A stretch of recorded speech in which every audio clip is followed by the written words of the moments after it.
lazima tutambue ya kwamba kushika sheria na maagizo ya Mungu ni wajibu wetu wa msingi, na kwamba pasipo huo hata shetani ana uhalali wa kukufanya chochote na huwezi kumshtaki, ana uhalali. Tunapata ushahidi huo kwa habari ya maisha ya Ayubu. Biblia inasema Ayubu alikuwa mcha Mungu, mwelekevu wa moyo, kiasi cha Mungu kujivunia Ayubu. Lakini siku moja wana wa Mungu akiwa wamejihudhurisha na shetani naye akajihudhurisha huko, Mungu akamuuliza shetani, umetoka wapi? Akasema nimetoka huko na huko, kuzunguka huko na huko.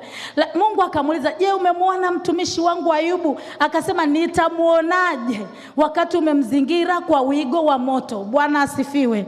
Kwa unapokuwa umesimama katika uadilifu kweli kweli, unapokuwa umesimama katika kumcha Mungu kweli kweli, uwe na uhakika kwamba ulinzi wa Mungu upo pamoja nawe wakati wote.